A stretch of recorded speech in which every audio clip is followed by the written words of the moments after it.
Eita que a coisa saiu mesmo do controle. Facções criminosas como o PCC injetaram bilhões de reais nas eleições de 2024, manipulando cidades e votos.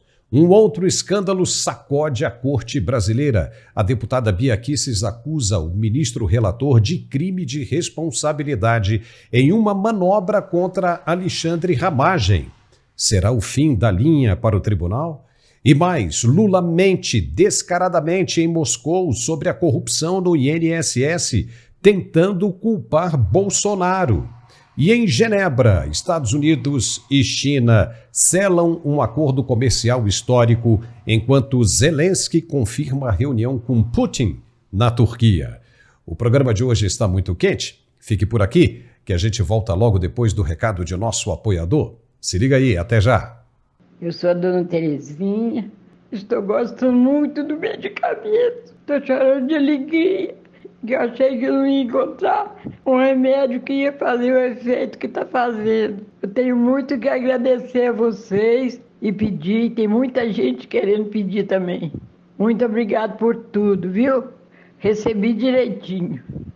Olá, Paulo. É com grande alegria que eu venho aqui trazer para o nosso telespectador o melhor produto ortopédico do Brasil. E você acabou de ouvir, né? Mais um testemunho, mais um depoimento, uma prova real de que o articular que resolve e resolve rápido o problema das dores. Gente, é terrível nós trabalharmos com dor. É pior ainda a gente se acostumar com a dor, porque a dor desanima, a dor deixa a gente para baixo, a dor incapacita e a dor, ela acaba limitando, né? Então, para quem sofre com dor é terrível. E muitas das vezes nós vamos tentar acabar com a dor comprando medicações. Vai na farmácia, compra um anti-inflamatório, um analgésico, né, um relaxante muscular. Porém, a gente sabe que química, infelizmente, não resolve. A química, ela simplesmente vai te anestesiar, o efeito vai acabar e a dor volta de novo, sem contar que, como toda química, o organismo ele se acostuma, o organismo ele se vicia e aí logo o efeito já não é mais o mesmo. É por isso que às vezes a gente compra um remédio e na outra semana compra o mesmo remédio, mas não faz mesmo efeito. Então, gente, se você tem dor e está gastando muito dinheiro com remédio de farmácia, você precisa virar a sua chave. Você precisa conhecer o articular, que é o único produto no Brasil que é capaz de acabar com as dores já a partir da primeira semana de uso. Não é exagero, é um produto real e esse produto ele tem essa eficácia comprovada. Por quê? Porque ele tem todas as propriedades que um ortopedista recomenda. Tem condroitina, tem magnésio, tem cúrcuma, vitamina D, cartilagem C2 e o poderoso ácido hialurônico ortopédico. Então, gente, se você tem dor crônica e a dor não passa de jeito nenhum, Andrei, já fiz de tudo que eu podia fazer e a dor não passa. Mas eu garanto pra você que na primeira semana de uso você vai se libertar dessa dor. Mas olha, tudo precisa da sua atitude. Não dá pra ficar procrastinando, não dá pra ficar pedindo ajuda do céu. Se você quer resultados diferentes, você precisa ter atitudes diferentes. E a atitude eu vou te ajudar a tomar agora. Se você tem artrite, artrose, bursite, fibromialgia, hérnia de disco e não aguenta mais desperdiçar o seu dinheiro com medicação, então já vai ligando agora. Porque hoje, somente para os 500 primeiros telespectadores que ligarem a partir de agora, eu vou dar um desconto especial. 80% de desconto, mas é só para os 500 primeiros. Então, gente, aproveita e ligue agora. O telefone é esse aqui, ó, 0800 591 4391. 0800 591 4391. Vou repetir. 0800 591 4391. Então, gente, não perca essa oportunidade. Pela quantidade de pessoas que nos assistem, vai acabar muito rápido. Então, é a sua chance, é a sua oportunidade para você mudar de vida, voltar a trabalhar, voltar a ter um dia a dia saudável, porque ninguém merece conviver com a dor e aceitar isso para sua vida, né? Então, ligue agora, peça o seu articular que receba em casa o melhor produto ortopédico do Brasil. 0800 591 4391. Tem também a opção de você chamar a gente pelo WhatsApp. Você adicionando esse número no seu zap, você chama a gente e um especialista vai te atender, vai acompanhar o seu tratamento e com certeza você será o próximo, a próxima a contar o seu depoimento, o seu testemunho aqui com a gente. Então ligue e peça o seu 0800 591 4391. E para finalizar, Paulo, ligou agora, ainda ganha de presente 2 pomadas massageadoras de fabricação própria, pomada diurna, pomada noturna, recebe também um aparelho de massagem profissional para poder te ajudar a tirar os nódulos. E olha, você ligando agora, ainda leva para casa de presente uma Alexa de última geração. Gente, Alexa é tudo de bom. Dá para ouvir música, dá para automatizar a casa, ligar a televisão, desligar, ligar ar-condicionado, abrir cortina, tudo pela Alexa de forma digital. É só você ligar, fazer o pedido e tudo isso é presente. Então aproveite 0800 591 4391, Paulo. Olá pessoal, beleza por aí? Como foi o fim de semana? Espero que tenha corrido tudo muito bem. Semana começando e a gente, infelizmente, não tem como deixar passar. Mais uma lambança está acontecendo no Brasil. E olha só que denúncia grave e vergonhosa. Está dando nojo tudo isso. Um relatório sigiloso da Polícia Federal obtido por um programa de televisão e revelado neste domingo expôs uma realidade estarrecedora. Nas eleições municipais de 2024, pelo menos 42 cidades brasileiras sofreram interferência direta de facções criminosas, com destaque para o primeiro comando da capital, o PCC, que só em São Paulo teria injetado 8 bilhões de reais em candidaturas. Você ouviu certo? 8 bi, com B de bola. Isso não é apenas um dado alarmante, é um tapa na cara da democracia brasileira que se vangloria de urnas eletrônicas invioláveis, mas ignora a podridão que contamina o processo eleitoral desde sua origem. O sistema eleitoral, que deveria ser o alicerce da soberania popular, está exposto, vulnerável à manipulação de traficantes, milicianos e assassinos que ditam quem pode ou não concorrer, quem pode ou não votar e quem pode ou não vencer. Onde estamos? Onde chegamos? A gravidade vai além dos números. Em João Dias, no Rio Grande do Norte, o prefeito Marcelo e o pai dele foram executados em plena campanha por traficantes ligados ao PCC, numa disputa de poder que transformou a eleição numa guerra de facções. Em Santa Quitéria, no Ceará, candidatos foram extorquidos para fazer campanha em áreas dominadas por criminosos. Em Parintins, no Amazonas, a Polícia Federal desarticulou conluios entre facções e agentes públicos para favorecer candidaturas. E isso é só a ponta do iceberg. A Organização dos Estados Americanos, a OEA, chegou a alertar para a coação de eleitores, restrição de mobilidade em áreas controladas por criminosos e a entrada de dinheiro sujo do tráfico nas campanhas. Enquanto isso, o Tribunal Superior Eleitoral, o TSE, se limita a criar comitês e núcleos de inteligência que na prática parecem incapazes de estancar essa hemorragia democrática. O sistema eleitoral brasileiro é uma farsa mascarada de eficiência tecnológica. De que adianta uma urna eletrônica à prova de hackers se o voto é comprado, coagido ou decidido por quem controla territórios com fuzis? A ministra Carmen Lúcia, presidente do TSE, admitiu a gravidade do problema, mas as medidas tomadas, como o cruzamento de dados para identificar candidatos ligados ao crime, são paliativos demais que não atacam a raiz do problema. A legislação eleitoral é frouxa, permite brechas para candidaturas de fachada e não pune com rigor o financiamento ilícito. A fiscalização é risível. Como explicar que 8 bilhões de reais do PCC tenham circulado em São Paulo sem que alarmes disparassem? O Conselho de Controle de Atividades Financeiras, o COAF, e a Polícia Federal, que deveriam monitorar movimentações financeiras suspeitas, parecem sempre um passo atrás. E por quê? Como acreditar em eleições de agora em diante? E se essa turma achar que o presidente do Brasil deve ser novamente o que está aí?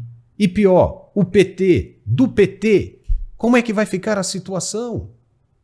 E a culpa não é só do judiciário ou das forças de segurança, não. Os partidos políticos, que deveriam ser os guardiões da democracia, são cúmplices também, por omissão e conivência. Quantos candidatos ligados a milícias ou facções foram chancelados por legendas que fecham os olhos em troca de votos? Quantos? No Rio de Janeiro, por exemplo, 672 locais. 672 locais de votação estão em áreas dominadas por criminosos, segundo a Polícia Civil. Isso é 15% do eleitorado estadual sob o jogo do crime. E mesmo assim, candidatos com histórico de envolvimento com tráfico ou milícias, como em Belford Roxo, por exemplo, continuam a se eleger, eleição atrás de eleição. A reeleição de 82% dos vereadores, conforme dados do próprio TSE, mostra que o sistema não se renova nunca. Ele se perpetua e perpetua também as mesmas estruturas viciadas. Essa contaminação não é um acidente, é um projeto. Facções como o PCC e o Comando Vermelho não querem apenas lucrar com o tráfico. Elas querem o poder político para garantir impunidade e expandir os seus negócios, impérios. E o sistema eleitoral, com sua burocracia ineficiente e sua incapacidade de barrar candidaturas criminosas, é um aliado perfeito. A democracia brasileira está refém de um arranjo que privilegia a forma, a urna, o voto, a contagem, em detrimento da essência, a liberdade de escolha. Enquanto o TSE celebra a segurança do processo, eleitores são ameaçados, candidatos são assassinados e o crime organizado elege os seus representantes. É hora de parar de tapar o sol com a peneira. É hora de parar com tudo isso. A democracia brasileira precisa de uma reforma profunda e urgente que vá além de comitês e discursos bonitinhos. É preciso endurecer a lei da ficha limpa para excluir qualquer candidato com suspeita de ligação com o crime, aumentar a transparência no financiamento de campanhas, fortalecer a inteligência financeira e, acima de tudo, garantir que o voto seja livre, sem a sombra de fuzis. Do contrário, as eleições continuarão sendo um teatro, onde o povo acha que escolhe, mas quem decide são os senhores do crime. Esse relatório da Polícia Federal não é só uma denúncia, é um atestado de falência do sistema eleitoral brasileiro. E se nada mudar, 2026 será ainda pior. E vamos em frente. Em uma outra grave denúncia, está também sacudindo os alicerces da mais alta corte do país e colocando em xeque a conduta do ministro relator mais famoso. A pressa em punir Jair Bolsonaro pode acabar com a prisão do apressado. Se não, vejamos. A deputada federal Bia Kicis, com base no artigo 39 da Lei 1079, a chamada Lei do Impeachment, está acusando o magistrado de cometer um crime de responsabilidade ao tomar uma decisão arbitrária e sem amparo legal no caso do deputado Alexandre Ramagem. Isso é bem sério, porque agora passa a envolver, mais do que outras vezes, a própria credibilidade do STF e o respeito à separação dos poderes. O caso gira em torno de uma manobra jurídica que, segundo a deputada, viola frontalmente a legislação. A primeira turma do tribunal já havia decidido por unanimidade que o deputado Alexandre Ramagem deveria responder por um conjunto de 5 crimes relacionados à suposta trama golpista de 2022. No entanto, após a Câmara dos Deputados, em uma votação soberana com 315 votos, decidir pelo trancamento da ação penal, uma prerrogativa garantida pela Constituição para crimes cometidos após a diplomação de parlamentares, o ministro Alexandre de Moraes, sozinho, resolveu desmembrar os crimes. Aí, a deputada Bia Kicis, que antes de entrar para a Câmara era do Ministério Público, ou seja, conhece muito de leis e direito, levantou a seguinte questão, abre aspas. Essa decisão é um escândalo. O artigo 39 da Lei 1079 é claro. Um ministro do Supremo não pode alterar uma decisão da turma sem recurso. Isso é um crime de responsabilidade. Moraes está passando por cima da lei e da própria corte para perseguir o deputado Ramagem. Fecha aspas. E o que torna essa atitude ainda mais grave é o contexto. A decisão do ministro, tomada sem consultar a primeira turma, ignora o precedente estabelecido pelos próprios colegas e desafia a vontade do Legislativo, que agiu dentro de suas atribuições constitucionais. O artigo 39 da Lei do Impeachment, ele é cristalino. Um ministro comete crime de responsabilidade ao alterar por qualquer forma, exceto por via de recurso, a decisão ou voto já proferido em sessão do tribunal. E olha só, foi justamente isso que Moraes fez, segundo a denúncia, ao decidir por conta própria, de acordo com suas vontades, quais crimes de Ramagem deveriam prosseguir e quais seriam suspensos. A atitude do ministro reacende o debate sobre os limites do judiciário. Críticos apontam que Moraes, mais uma vez, age como um superpoder, ignorando a harmonia entre os poderes e colocando em risco a democracia que ele mesmo diz defender. Juristas consultados afirmam que a manobra é uma afronta à colegialidade do STF e pode sim abrir um precedente perigosíssimo, onde decisões individuais se sobrepõem às deliberações coletivas. E até quando o Supremo vai permitir que um de seus membros haja como se estivesse acima da lei? A denúncia de Bia Kicis, embasada na lei do impeachment, é um alerta muito sério. A conduta do ministro não é apenas um erro, mas um ataque direto ao Estado de Direito. Cabe agora ao Senado, responsável por julgar crimes de responsabilidade de ministros do STF, tomar as providências cabíveis. Mas até quando Davi Alcolumbre vai passar pano quente em tudo isso? E o que ele vai alegar agora para esse flagrante levantado pela deputada? Houve um atropelo da lei por quem deveria defendê-la. E aí, como é que fica isso? No Brasil, ninguém, nem mesmo um ministro do Supremo ou um presidente do Senado ou da Câmara, pode estar acima da lei. Ninguém. Veja onde estamos chegando. Se um membro da alta corte não respeita mais as leis do país, quem mais vai respeitá-las? Quem? E agora olha só esse descaramento. O presidente Lula, na maior cara de pau do mundo, não teve a menor vergonha em dizer que o problema de corrupção no INSS começou lá atrás, em 2019, no governo de Bolsonaro. É um absurdo isso. E o presidente subestima a inteligência e a memória do povo brasileiro. Ele ainda não percebeu que não adianta mais mentir nos dias de hoje. A internet não deixa. Veja o que o presidente falou em Moscou. Nós resolvemos desmontar uma quadrilha que foi criada em 2019. É importante saber, uma quadrilha que foi criada em 2019. E vocês sabem quem governava o Brasil em 2019. Vocês sabem que era ministro da Previdência em 2019. Vocês sabem que era chefe da Casa Civil em 2019. A gente poderia ter feito um show de pirotecnia. Mas a gente não quer uma manchete de jornal. A gente quer apurar. A gente quer apurar e aquelas entidades que roubaram vão ter seus bens, sabe? Vão ter seus bens congelados. Nós vamos, desses bens, sabe, repatriar o dinheiro para que a gente possa pagar as pessoas. O que é importante dizer, e precisa só ter cuidado, não foi dinheiro dos cofres públicos. Foi dinheiro do salário dos aposentados. O que eu acho mais grave Não foi dinheiro dos cofres públicos. Esse dinheiro estava no bolso do aposentado quando alguém pediu para descontar do salário dele.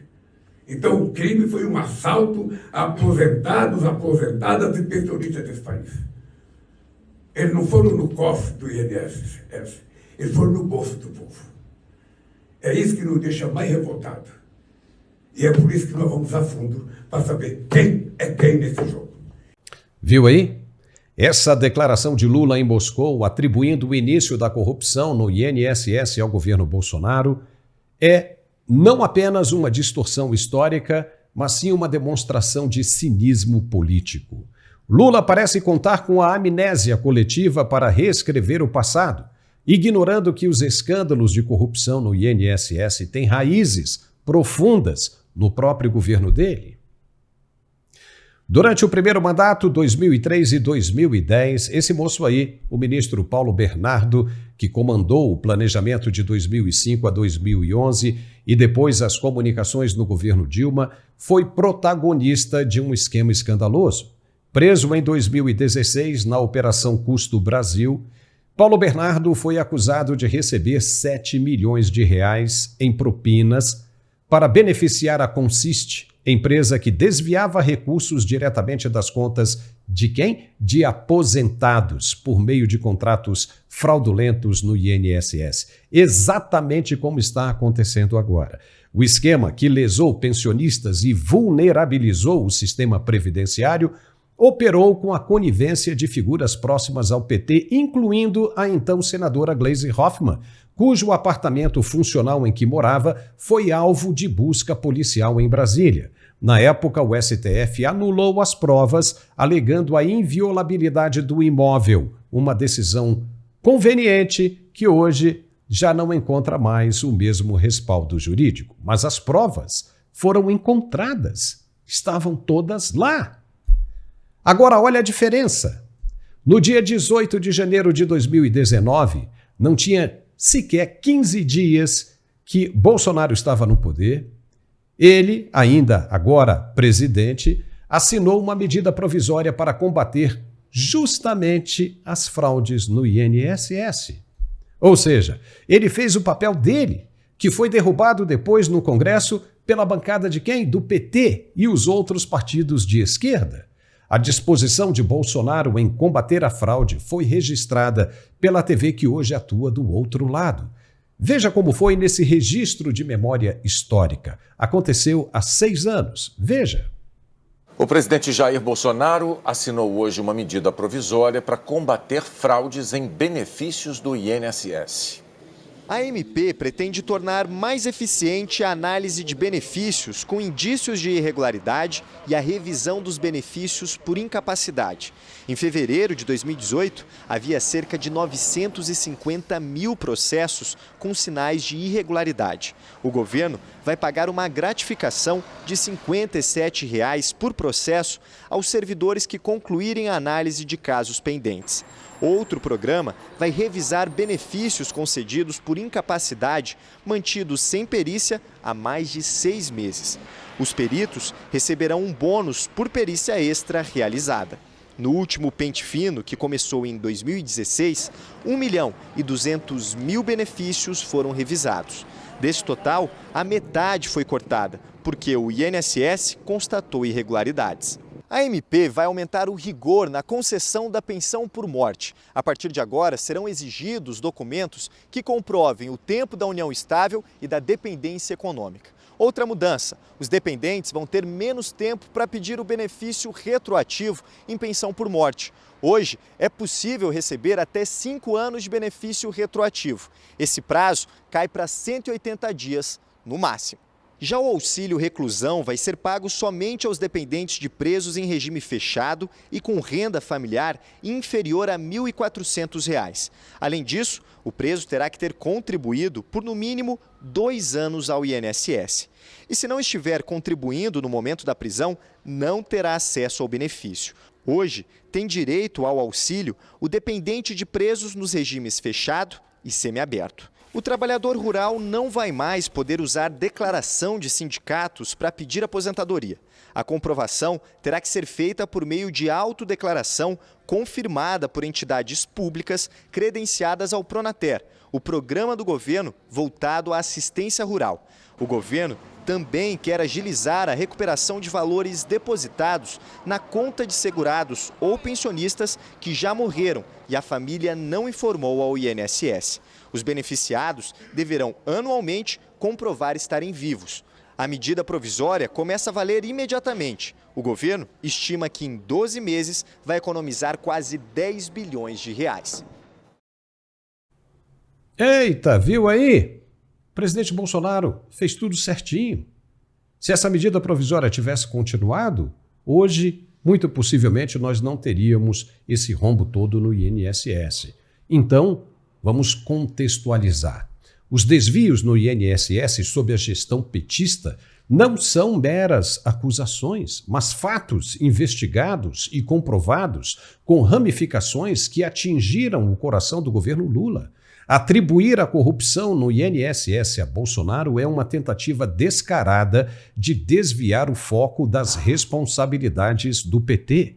O problema, até onde os fatos mostram, começou a ganhar contornos sistêmicos no primeiro mandato de Lula, quando o aparelho estatal e a leniência com práticas corruptas abriram as portas para esquemas como o da Consiste. Lula não apenas falta com a verdade, mas insulta a inteligência dos brasileiros ao tentar apagar o seu próprio legado de escândalos. É uma narrativa que não resiste ao peso da história e das provas. Quer ver mais uma vergonha? Esse governo aí, o do Lula, mais uma vez escancara sua total desconexão com os valores do povo brasileiro e sua incapacidade de gerir com decência os recursos públicos. A autorizar, por meio da Lei Rouanet, a captação de até 1,3 milhão de reais para um espetáculo teatral que presta homenagem ao Tabares Dancing, um prostíbulo de luxo do início do século XX, é não apenas um escárnio, mas um tapa na cara de milhões de brasileiros que lutam diariamente para sobreviver. Enquanto o país está cheio de problemas causados pela má gestão do governo, o Ministério da Cultura ainda acha razoável despejar dinheiro público em um projeto que romantiza a exploração sexual e enaltece um bordel como emblemático da história paulistana.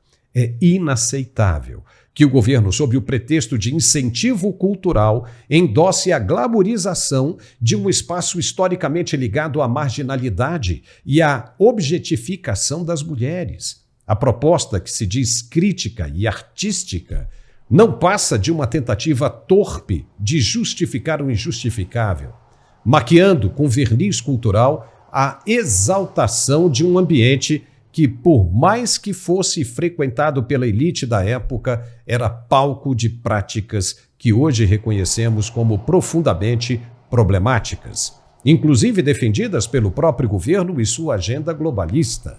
Em vez de investir em projetos que promovam educação, resgate histórico digno ou apoio às vítimas de exploração sexual, o governo prefere financiar um espetáculo que, na prática, banaliza a dor e a vulnerabilidade de mulheres, que em muitos casos não tinham sequer escolha.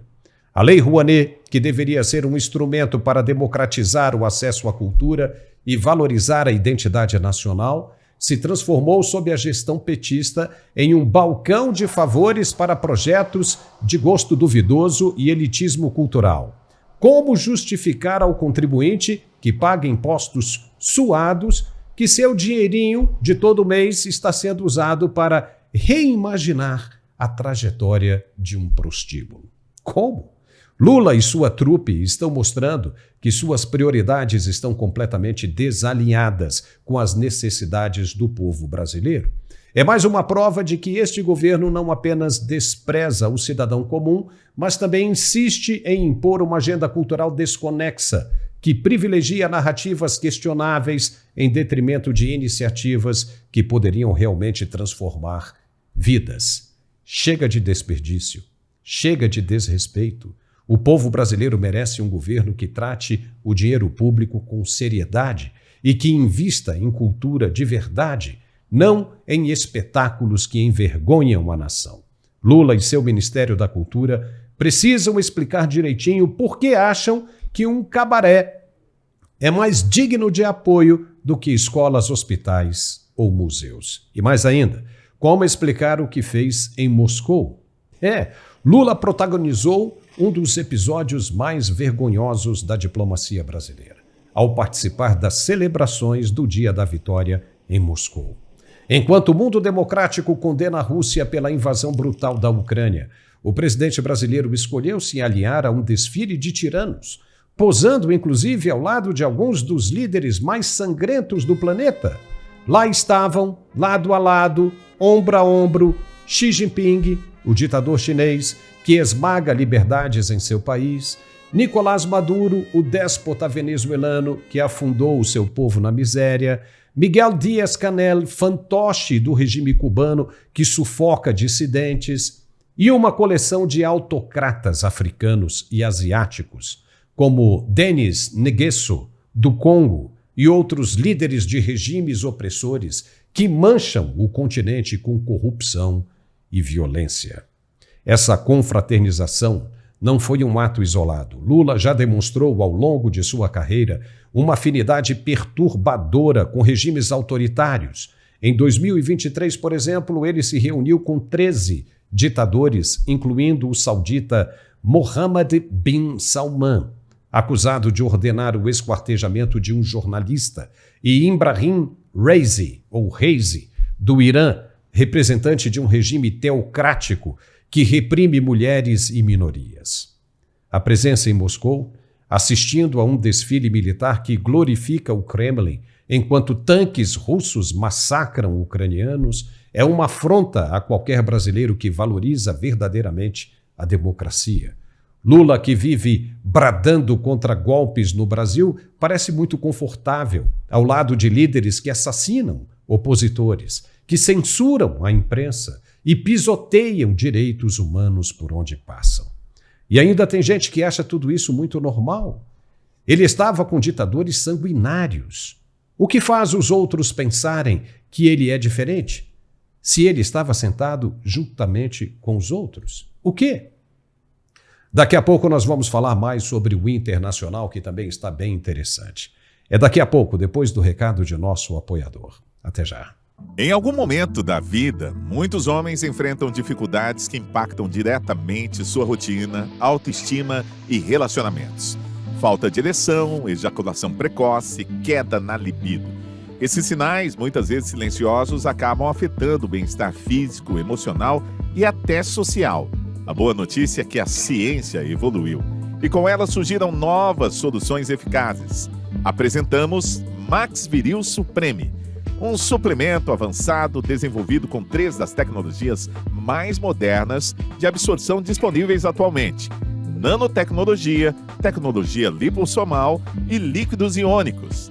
Essa combinação inovadora permite que os ativos sejam absorvidos com mais rapidez pelo organismo, entregando resultados reais e duradouros. Com ação rápida, fórmula estável e qualidade superior, Max Viril Supreme é ideal para quem busca performance com segurança e eficiência.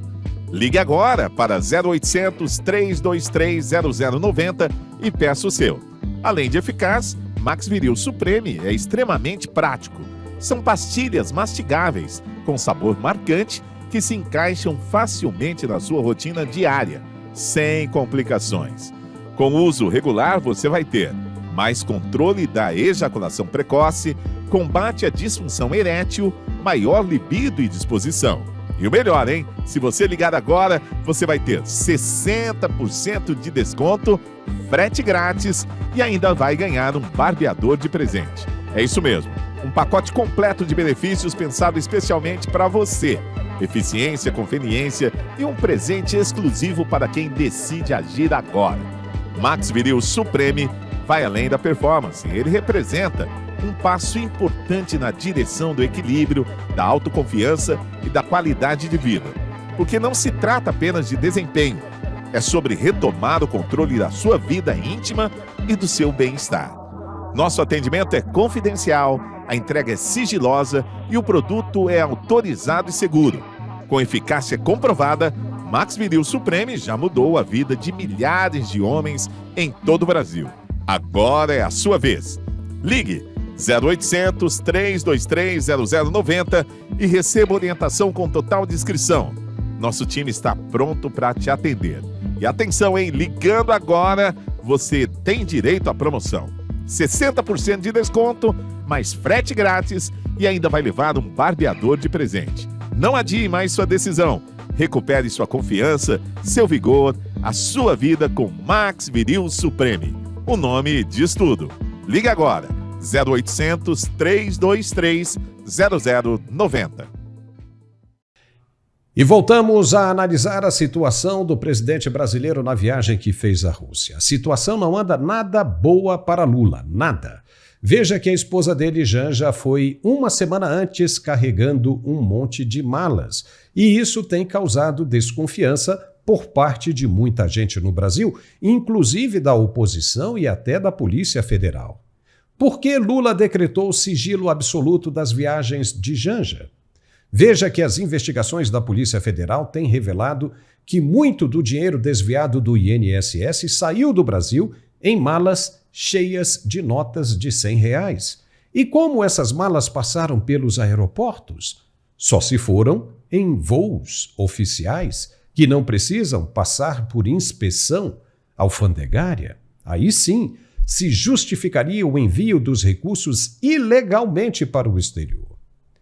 Janja viajou sozinha em um avião de carga da Força Aérea Brasileira, conforme foi denunciado pelo deputado Paulo Bilinski em um programa ao vivo na Auriverde. Bilinski disse que o avião da FAB foi um Airbus A330, o maior avião que a FAB tem disponível no momento. Ele foi comprado para fazer reabastecimento em pleno voo. É um avião de carga pesada e Bilinski levanta suspeita porque a passagem do avião sobre o espaço aéreo de alguns países foi negada. E por que não há uma lista de quem estava nesse avião presidencial? Por que não pode ser divulgada essa lista? O que está por trás dos nomes de se esconder da nação? Os nomes que estão usando o dinheiro público para uma viagem como essa? E mais, o sistema financeiro da Rússia é trancado, ou seja, não está ligado no sistema bancário internacional. Então, obviamente, esse sigilo todo levanta muita suspeita, leva muita gente a pensar o que quiser. São suspeitas seríssimas. Esse avião cargueiro, depois de deixar Janja na Rússia, ainda voltou para o Brasil, segundo o deputado Bilinski, e se juntou aos outros dois, principal e reserva, que seguiram com a comitiva presidencial. Ou seja, 3 aviões. Para que isso? O que esse avião, especificamente de carga, foi fazer com Janja na frente, uma semana antes em Moscou? O quê? Gerson Gomes, o nosso comentarista de geopolítica, está conosco hoje. Gerson, seja muito bem-vindo. Está muito esquisito essa história, não está? O que você tem a dizer?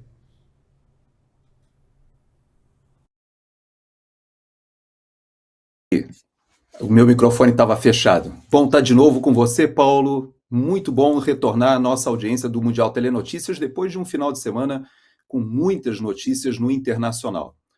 Vamos lá, Janja, que também agora desempenha o papel de primeira-dama, ela tem, por diversas vezes, se antecipado às viagens do presidente Lula e, aparentemente, o fazia para algumas agendas turísticas, chegar com antecedência e poder aproveitar, talvez, uma agenda mais livre daquela agenda oficial, que é sempre muito cheia de compromissos protocolares, etc.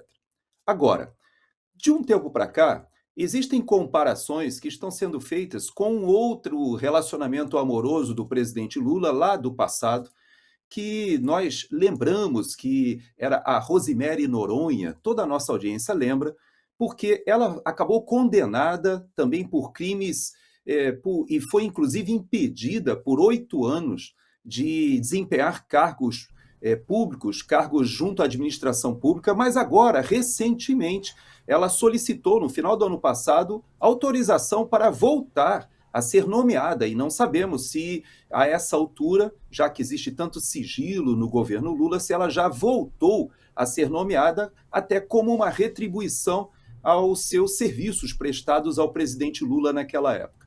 Quando eu falo de serviços prestados, antes que a nossa audiência entenda que eu estou me referindo à questão amorosa, que era amante do presidente Lula e que viajava com ele nos aviões, inclusive com o nome não constando no manifesto de embarque, não é esse tipo de serviço que eu estou me referindo.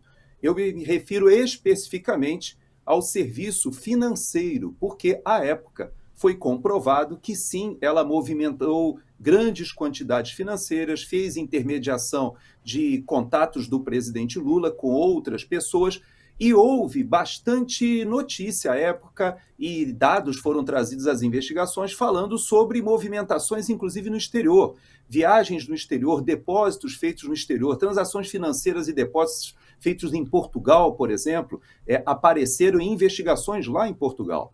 Então, hoje, quando nós temos a Rosângela, a Janja, voltando a desempenhar um papel paralelo nessas viagens, não tem como as pessoas não estabelecerem uma certa conexão, né, Paulo? Então, eu lembro que, para aqueles que pensam que Janja ela entrou na vida do presidente Lula somente quando se conheceram, talvez ali na prisão em Curitiba, quando ela frequentava ali as visitas íntimas e, aparentemente, dali se decidiu que ela seria a primeira-dama assim que o presidente Lula ficou viúvo.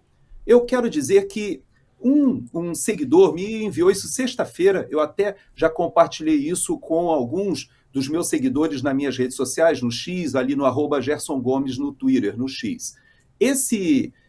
Um dos meus seguidores me enviou um documento da época que o PSDB, Paulo, desempenhava aquele papel ali do Teatro das Tesouras, fazia um papel de oposição, você lembra? A social-democracia junto com o socialismo sindical disputando ali como se fosse direita e esquerda, quando na verdade eram duas facetas da mesma moeda. Porém, nós temos esse documento, Gerson. Nós temos esse documento. Vamos colocar, enquanto você falando. Vamos colocar.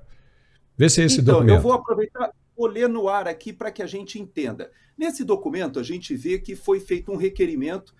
Esse requerimento é datado de 2006. Você veja, nós estamos falando de um documento de quase 20 anos atrás e que está nomeando a atual primeira-dama do país. Veja que ele solicita informações ao ministro das Minas e Energia sobre contrato de trabalho da funcionária Rosângela Silva na empresa estatal Itaipu Binacional. Então, o deputado, à época do PSDB, Luiz Carlos Rauli, ele fazia um questionamento ao ministro, porque ele especifica dizendo que muitas informações apareciam da Itaipu Binacional na imprensa, e ele pedia transparência especificamente sobre a contratação, sobre a nomeação dessa Rosângela Silva, e que hoje é a Janja, a primeira-dama do país, e ele queria saber dos procedimentos de contratação e exoneração, se obedeceram ali às questões legais. Veja que esse tipo de... Inclusive, se você puder botar o outro documento, só para que não pareça que esse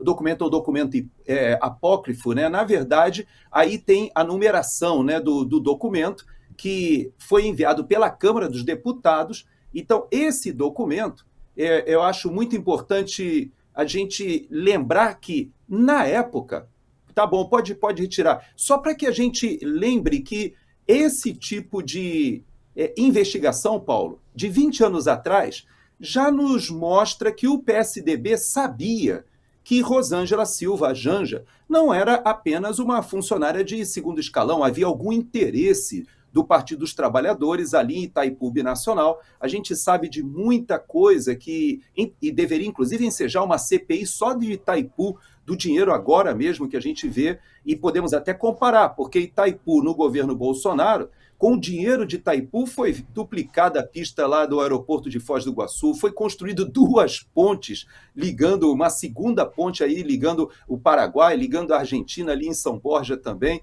Ou seja, tanta coisa que foi feita com dinheiro, asfaltamento, cidades. Agora esse dinheiro volta à mão do PT, que tem utilizado, inclusive, parece, para financiamento até da COP lá em Belém. Então, eu só quis levantar essa questão, Paulo, para dizer para você o seguinte: a nossa primeira-dama, ela já tem um passado de militância e é alguém que desempenha um papel para o PT e que tem conhecimento e que tem, inclusive, muita liberdade de ação para voltar a fazer, talvez, o papel que a Rosemary Noronha fez no passado. E, novamente, eu repito, não estou me referindo às questões amorosas do presidente, nem com a Janja, nem com a Rosemary, mas a essa atividade paralela nas viagens que nós sabemos que está conectada ao crime organizado, à lavagem de dinheiro, até mesmo a uma atividade do PT que tinha e ainda tem muitos recursos no exterior, conforme comprovou a Lava Jato, né, Paulo? Olha só, é uma questão muito séria, porque em época de campanha, quando Lula estava pedindo voto, ele disse que ia acabar com esse negócio de sigilo. Sigilo para quê? Se for coisa certa, não precisa ter sigilo. Era o que ele dizia sempre. E aí, como é que ele decreta um sigilo para todas as viagens da Janja? Por quê? Ela nem é uma funcionária do governo, nem pode ser, não foi eleita para absolutamente nada. Por que se decretar um sigilo para todas as viagens da primeira-dama? E vou além. Veja, se foram transportadas malas ou qualquer outro tipo de mercadoria, os militares que transportaram isso, eles não estariam prevaricando também, Gerson? Porque ficaram calados? Não seria, de repente, a hora de algum desses militares, que muito provavelmente deve ter algum ali que filmou, e aí logo, de repente, nós podemos ter imagens do interior da aeronave ou das cargas que foram alocadas no compartimento desse avião cargueiro. Agora, se não abrirem a boca, eles estarão, se é que haja, que houve algum crime de fato nisso, como muita gente está suspeitando, esses militares também devem ser responsabilizados, correto? Você sabe que você acaba tocando num ponto que é muito sensível para os militares e a gente tem experiências do passado recente que nos deixam extremamente preocupados. Veja que essas viagens que eu me referi, da Rosemary Noronha, na época, elas foram acobertadas pelo atual brigadeiro, um 4 estrelas da Força Aérea Brasileira, que desempenhou há bem pouco tempo a presidência do Superior Tribunal Militar. O brigadeiro Joseli, ele era coronel adido lá na Argentina, quando conheceu o presidente Lula, acabou sendo convidado ao Palácio do Planalto para uma missão de coordenação ali dos voos da Força Aérea. Ele desempenhou de tal maneira e ficou tão amigo do presidente Lula que ele acabou sendo convidado a permanecer, foi criado um cargo para brigadeiro que não existia, ele acabou sendo promovido a brigadeiro para fazer esse papel de coordenação dos voos. Chegou a pilotar algumas vezes, mas depois ele mesmo permaneceu ali justamente providenciando que essas viagens da Rosemary Noronha, entre outras coisas, ele conviveu ali com a intimidade do Partido dos Trabalhadores e todas aquelas manobras e operações que nós conhecemos de corrupção que foram reveladas na Lava Jato, e eu sempre gosto de fazer esse parênteses, porque nós não podemos confundir. O presidente Lula ele foi descondenado, mas os crimes cometidos à época, que foram provados na Lava Jato, as provas ainda estão lá, ou seja, os crimes aconteceram de fato. Então, esses militares, Paulo, como o próprio brigadeiro Joseli, ele acabou convivendo com isso. E não só ele, nós temos o próprio general Gonçalves Dias, que agora também protagonizou aquela situação constrangedora ali no Palácio do Planalto,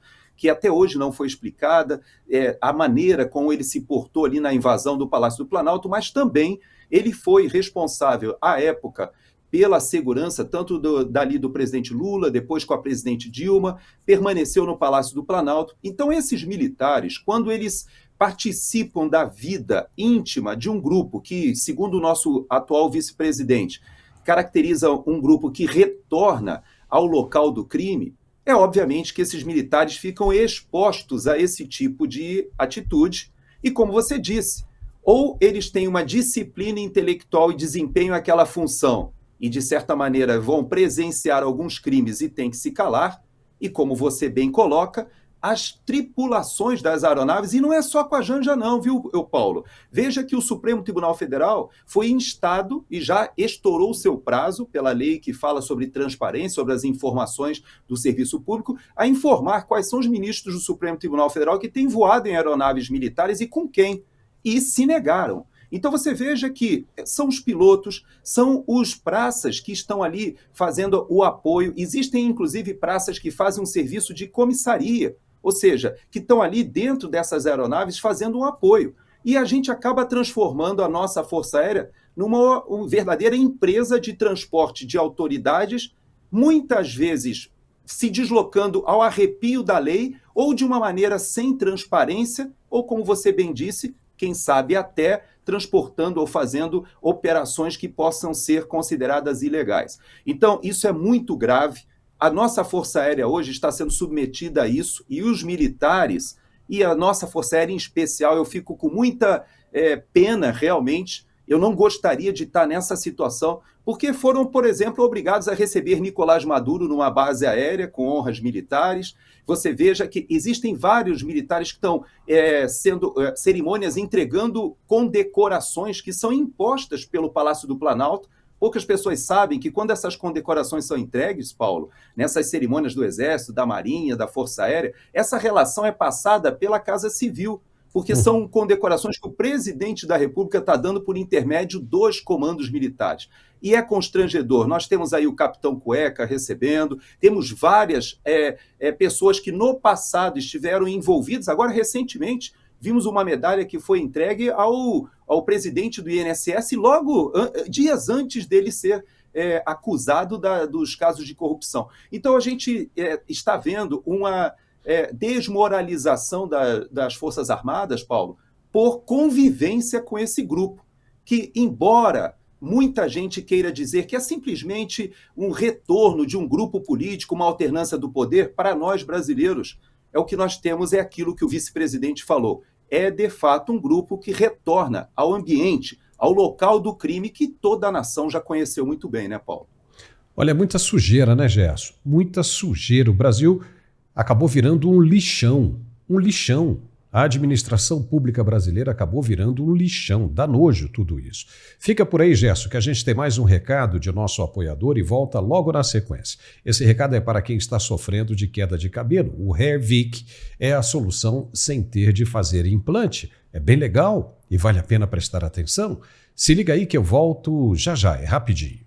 Você sofre com queda de cabelo? Seus fios estão fracos, sem vida e sem volume? Chegou a solução definitiva para transformar a saúde dos seus cabelos, o tônico capilar Hairvic. Com uma fórmula exclusiva e cientificamente comprovada, Hairvic age diretamente no couro cabeludo, fortalecendo os fios, reduzindo a queda e estimulando o crescimento capilar. Seus ingredientes naturais, como aloe vera, cavalinha, castanha da Índia e quilaia, nutrem profundamente e restauram a vitalidade do seu cabelo. E agora elevamos a nossa fórmula a um patamar ainda mais superior. Com o poder das plantas amazônicas e ingredientes importados, Hairvic oferece uma solução natural e altamente eficaz, superando padrões do mercado. E agora preste atenção, porque temos uma promoção exclusiva para você. Nos próximos 10 minutos, as 50 primeiras pessoas que ligarem para 0800 020 17 26 e adquirirem o tônico capilar Hairvic vão garantir até 50% de desconto e ainda ganhar um smartwatch de presente. Isso mesmo, você cuida do seu cabelo e ainda leva um smartwatch para acompanhar sua saúde e bem-estar.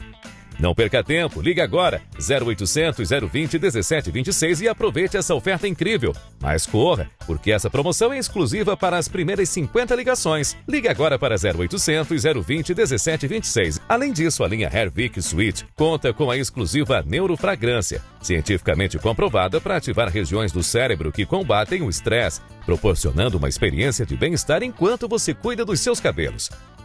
Estudos comprovam que 85% das pessoas percebem crescimento acelerado dos fios, 95% notam uma drástica redução na queda capilar e 85% relatam equilíbrio da oleosidade. Isso significa cabelos mais fortes, volumosos e saudáveis.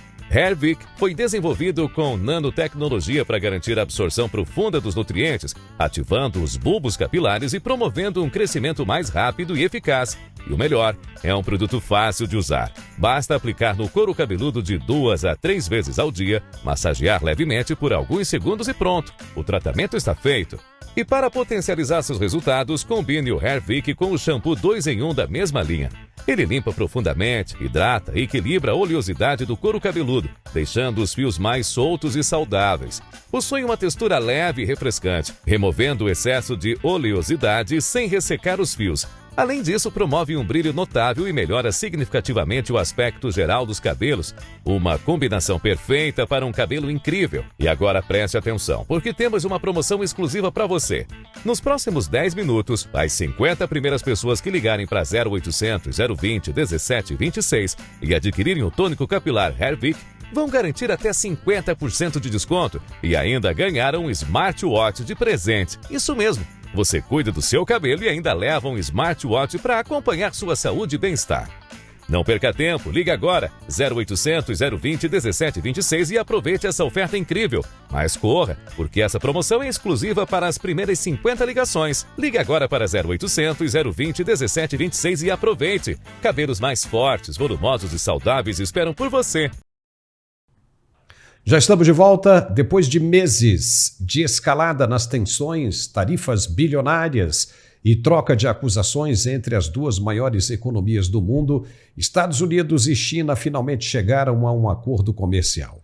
O anúncio foi feito em Genebra neste fim de semana após 2 dias de negociações a portas fechadas e, apesar do clima de otimismo, o governo americano ainda não revelou os detalhes do acordo, mas garantiu que as conversas foram produtivas e prometeu transparência nas próximas horas. Tudo isso acontece em meio a uma crise declarada por Donald Trump como emergência nacional por causa do fentanil e de um déficit comercial de 1,2 trilhão de dólares. Veja como foi.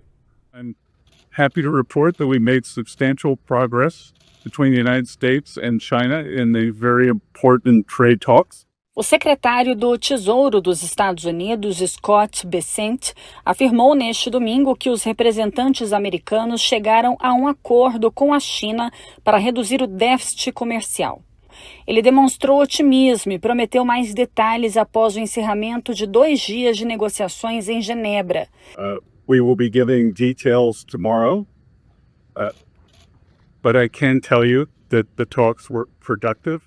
Nem Bessent, nem o representante de comércio dos Estados Unidos, Jamieson Greer, responderam às perguntas dos repórteres. O encontro marcou o primeiro contato direto entre altos funcionários econômicos dos Estados Unidos e da China, desde que o presidente Donald Trump assumiu o cargo. Talking about a tariff of 10% on China based on the fact that they're sending fentanyl to Mexico and Canada. Trump deu início a uma ofensiva global de tarifas, começando pela declaração de emergência nacional devido à crise do fentanil nos Estados Unidos, e impôs uma nova tarifa de 20% sobre produtos chineses em fevereiro. Depois, o presidente seguiu com um imposto recíproco de 34% sobre importações chinesas em abril. Rodadas subsequentes elevaram as taxas para 3 dígitos, paralisando quase 600 bilhões de dólares em comércio bilateral. A China havia insistido que as tarifas fossem reduzidas como condição para qualquer negociação. China says in order to have substantive negotiations, you have to bring down your 145% tariffs. Are you open to pulling back your tariffs in order to get China to the negotiating table? No. Na sexta-feira, Trump afirmou que uma tarifa de 80% sobre produtos chineses parece adequada, sugerindo pela primeira vez uma meta concreta de redução. O embaixador Greer comentou que as conversas permitiram avanços entre os dois países. Just remember why we're here in the first place. The United States has a massive $1.2 trillion trade deficit. So the president declared a national emergency and imposed tariffs. So we're confident that the deal we struck with our Chinese partners will help us to resolve work toward resolving that national emergency. Na sexta-feira, Trump afirmou que uma tarifa de 80% sobre produtos chineses parece adequada, sugerindo pela primeira vez uma meta concreta de redução. O embaixador Greer comentou que as conversas permitiram avanços entre os dois países. Um comunicado da Casa Branca, que apenas repetia as breves declarações de Bessent e Greer, foi divulgado com o seguinte título: Estados Unidos anuncia um acordo comercial com a China em Genebra. Gerson Gomes, o que você achou dessa declaração do acordo alcançado? Vamos lá. Essa é uma página dessas negociações muito importantes para a gente que está no Brasil, especialmente porque aquela declaração que você mostrou do presidente Lula falando sobre as relações com a China, elas foram feitas, na verdade, hoje lá na China, não em Moscou. E essas declarações foram feitas pelo Lula em um evento da CELAC, que começa amanhã, no qual a China se reunirá com os principais líderes da América Latina e do Caribe. Veja que Lula chega na China, faz essa declaração no exato momento em que a própria China consegue um acordo com os Estados Unidos. E esse acordo é importante por 3 aspectos. O primeiro, como você colocou, diz respeito ao fentanol, que, na verdade, já havia sido quase que, vamos dizer assim, alinhavado uma providência a 4 mãos. No último ano, ali 2019, no último ano do governo Trump, do primeiro governo Trump, mas o que aconteceu durante o mandato de Biden? A verdade é que tudo aquilo que foi acertado daquele maior controle chinês sobre a produção das substâncias que são a base do fentanol, para quem não sabe, essa substância ela é 100 vezes mais potente que a cocaína e 50 vezes mais potente que a heroína, Paulo.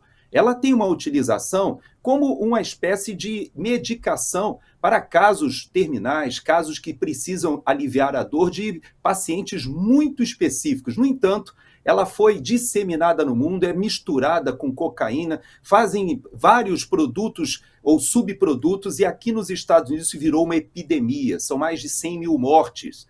E o que aconteceu foi que o presidente Trump, quando ele coloca essas tarifas, ele colocou uma dessas tarifas específica, inclusive punindo também México e Canadá, porque é pelo México e pelo Canadá que entram essas substâncias que estão matando os americanos. Veja que até o Brasil agora já foi feita uma apreensão de fentanil no Brasil, viu, Paulo? Porque já há uma disseminação. E todo mundo sabe que o principal fornecedor dessa substância, que é um opioide sintético, é a China.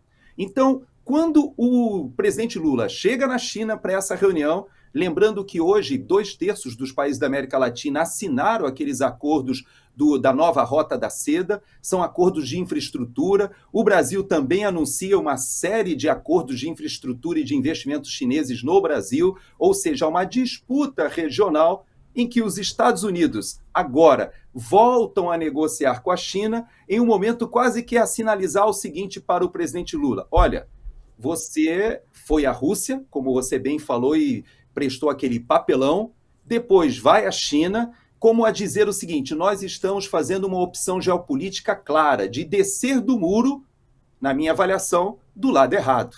Então, quando se desce do muro do lado errado, e principalmente com timing errado, Paulo, porque veja que a própria China hoje já percebeu que essa codependência econômica com os Estados Unidos é muito grande.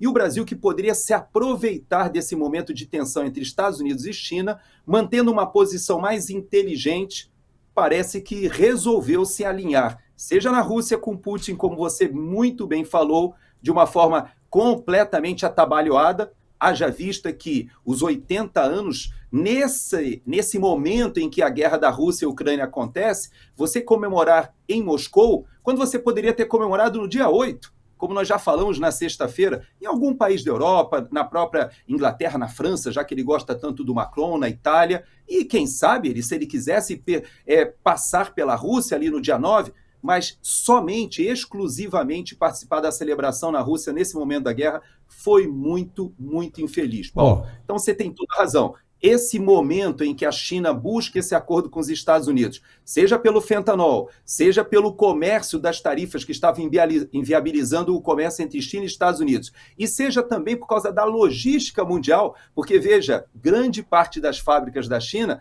começaram a se deslocar para o Vietnã, para a Tailândia, para outros países, buscando uma solução.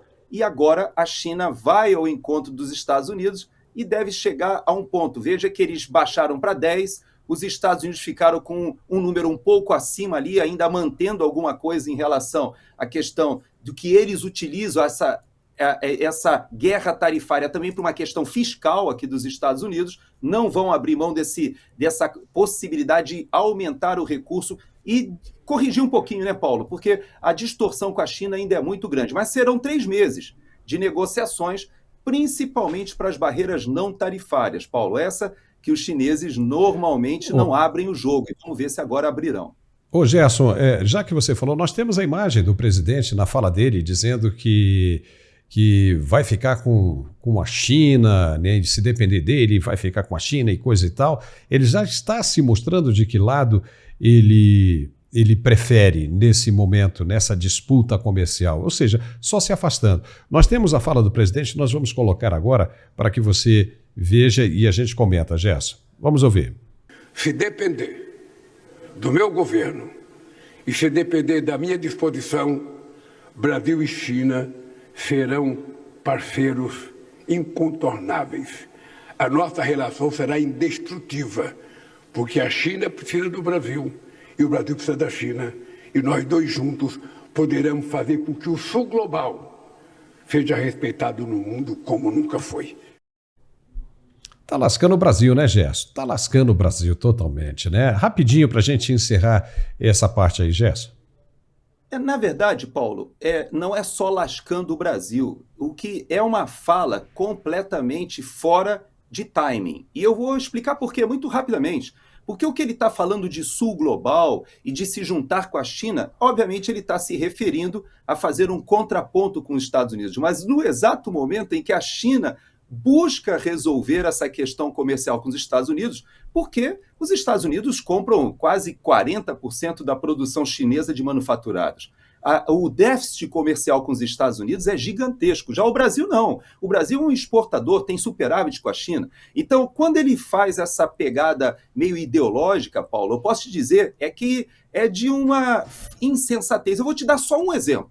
Você sabia que nesse momento a Embraer está fechando um acordo de fabricar 100, eu estou falando 100, 100, dos nossos principais aviões militares, que é o KC-390, aqui nos Estados Unidos? Os Estados Unidos estão querendo fabricar aqui, junto com a Embraer, praticamente revigorar toda a sua frota de cargueiros de transporte, não de transporte só de pessoal, mas principalmente de transporte de combustível, de reabastecimento. E hoje o KC-390 é considerado o principal avião para substituir os antigos Hércules e também os aviões de abastecimento.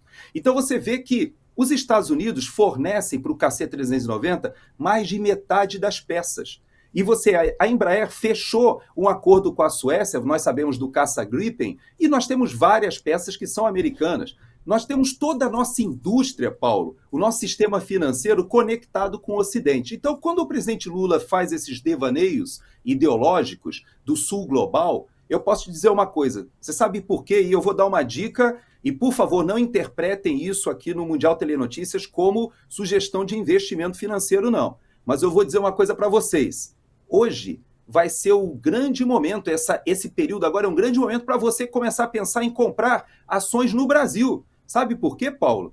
Porque o mercado de ações, o mercado já começou a perceber o seguinte, esse governo Lula está pelas tabelas, ele não vai chegar a 2027 e já vão começar a precificar o fim dessa alta de juros no Brasil e todo mundo já vai perceber o seguinte, haverá alternância de poder. Então, Lula e o PT estão nos estertores, Paulo. Essas declarações que ele faz, que ele vai à Rússia, junto com Putin, agora ele chega na China, já se encontrará com o Petro, que é o presidente da CELAC agora, já existem outros líderes sul-americanos, esteve com Maduro, essas articulações com Dias-Canel, tudo isso está sendo visto? Você lembra que na semana passada eu falei para você que o principal motivo daquela viagem do enviado do Rubio ao Brasil não foi para falar sobre PCC e Comando Vermelho sendo classificados como organizações terroristas, não é nada disso. Eles queriam fazer uma reunião com o presidente Bolsonaro. E eu falei isso para você, não quis falar os nomes, mas é importante nós lembrarmos que nós tínhamos ali a presença de alguém que ninguém falou, que foi o Ricardo Pitta. O Ricardo Pitta, ele é um special advisor do presidente Trump, é alguém que está trabalhando junto ao secretário de Estado Marco Rubio e que foi ao Brasil só para acertar e para deixar o governo brasileiro ciente de que os Estados Unidos não abrirão mão da liberdade de expressão, não abrirão mão da questão da instrumentalização do poder judiciário para perseguição política, como está acontecendo no Brasil, e não abrirão mão dessa utilização da perseguição de americanos e empresas americanas por instituições brasileiras. Então, nós estamos vivendo um momento de tensão grande e o presidente Lula, em vez de aproveitar que até o seu ministro da Fazenda estava lá no Vale do Silício, aqui nos Estados Unidos, em vez de aproveitar o momento para jogar com os dois lados, ele resolve trazer de volta essas expressões anacrônicas de sul global. Paulo, o homem está completamente fora de timing. E eu creio que ele sabe disso, que o tempo dele está acabando. E o Fernando Haddad com o Pires na mão, pedindo investimento para o Brasil e todo mundo torcendo o nariz. Agora é o seguinte, a gente está com o tempo acabando aqui, bem curto, mas ainda dá tempo de colocar mais 3 assuntozinhos internacionais. Presidente da Ucrânia, Volodymyr Zelensky, ele afirmou neste domingo que a proposta de um cessar-fogo, a partir desta segunda-feira hoje, continua de pé e que Kiev ainda aguarda uma resposta formal da Rússia. Em um discurso noturno, ele disse que as tropas ucranianas estão prontas para reagir se o exército russo descumprir a trégua. Moscou ainda não confirmou a adesão ao plano de 30 dias sugerido por líderes europeus. Já Zelensky também anunciou que irá à Turquia no dia 15 de maio, após uma proposta de encontro feita pelo próprio Vladimir Putin. Se acontecer mesmo, será a primeira conversa direta entre os dois, olho no olho, desde o início da guerra em 2022. Impressionante isso. Mas ainda não está claro se Putin vai participar presencialmente. Veja o que disse Zelensky. Багато сьогодні було дипломатичної роботи і нашої з партнерами, і комунікації між партнерами на підтримку для нас. Від завтра очікуємо на припинення вогню. Ця пропозиція на столі – повне і безумовне припинення вогню, тривале, щоб дати необхідну основу дипломатії, може значно наблизити мир. Україна давно це пропонує. Партнери пропонують. Увесь світ про це каже. Очікуємо на ясну відповідь від Росії. Війну Росії все одно доведеться закінчувати. Вбивства повинні закінчитись. Gerson Gomes, e agora, será que a Rússia está mesmo interessada no fim dessa guerra? O que você achou da fala de Zelensky? Não tenho dúvida que a Rússia está interessada no fim dessa guerra. O problema é que os países europeus, eles tinham uma posição extremamente irredutível em relação aos avanços que foram obtidos e muitas vezes eu ouvia os analistas brasileiros que reverberavam muito mais um discurso de intenções do que realidade, quando diziam que a guerra acabaria somente quando a Ucrânia reavesse os seus territórios perdidos, inclusive a própria Crimeia. Parece que agora já houve um consenso por parte do próprio Zelensky, que ouviu naquele olho no olho do presidente Trump. Lembre que os dois se encontraram ali na cerimônia fúnebre do Papa Francisco, e depois daquela conversa já houve o anúncio de um acordo entre Estados Unidos e a Ucrânia de exploração mineral, e os Estados Unidos já dizendo que vão respaldar a posição da Ucrânia, e parece que o presidente Zelensky ouviu o que o presidente Trump colocou, de que ele terá, obviamente, que abrir mão da Crimeia, de partes ali do Donbás, e será negociada ali uma zona naquelas 4 províncias, ou naqueles 4 oblasts, que foram invadidos pela Rússia. Há uma discussão em relação à maior usina nuclear da Europa, que fica ali em Zaporizhzhia. Essa área que fica perto ali de Mariupol, que é uma área industrial gigantesca que foi ocupada pelos russos, se ficaria ali sob um controle internacional, não se sabe ainda, muita coisa em negociação, mas uma coisa é bom a gente ouvir, né, Paulo? Escolher a Turquia, e não é por acaso, porque a Turquia, ela ao mesmo tempo é da OTAN, mas ao mesmo tempo ela tem uma relação muito próxima da Rússia. Veja que você, quando citou aqueles países que foram ali à celebração no dia 9 em Moscou, os países da Ásia ali, Azerbaijão, Turcomenistão, o Cazaquistão, todos aqueles ãos foram integrantes junto com a Turquia do Império Turco-Otomano. Há uma relação muito forte com aqueles países que integravam a União Soviética no passado, que são de origem turca. Então, a Turquia hoje ela está na OTAN, ela controla os 2 estreitos ali de Bósforo e Dardanelos, que dão acesso do Mar Mediterrâneo para o Mar Negro, que é o que interessa para a Rússia quando ela fala de Crimeia, é a base naval de Sebastopol. Então, quando a gente vê todo esse escoamento da produção agrícola da Ucrânia, da Rússia, que é feita ali pelo Mar Negro, então a gente percebe que a Turquia tem uma posição de negociação muito importante, porque ela está com um pé junto à OTAN, e o outro junto aos interesses dos russos, tem uma ligação grande, estava ali, está interessada na questão que está acontecendo hoje na Síria. Você vê que hoje também, nós não falaremos sobre isso hoje, mas os curdos depõem as armas ali na Turquia, numa operação que também contou com o apoio dos Estados Unidos. Então você vê que tem muita coisa acontecendo nesse xadrez geopolítico. Vamos torcer para que essa guerra termine, que, como o presidente Trump falou, é uma guerra absurda, imbecil, que nós temos semanalmente milhares de jovens morrendo dos 2 lados, que é uma guerra que nem deveria ter começado, e eu concordo com o presidente Trump, ela não teria começado se ele ainda fosse o presidente quando ocorreu. Gerson, olha, nós chegamos agora, estouramos bastante aqui o nosso tempo, a gente ainda tinha mais 2 assuntos bem legais para a gente abordar, mas vai ficar para depois. Eu agradeço demais, né, a sua participação aqui conosco, né, nesta segunda-feira, muito esclarecedora, como sempre, né?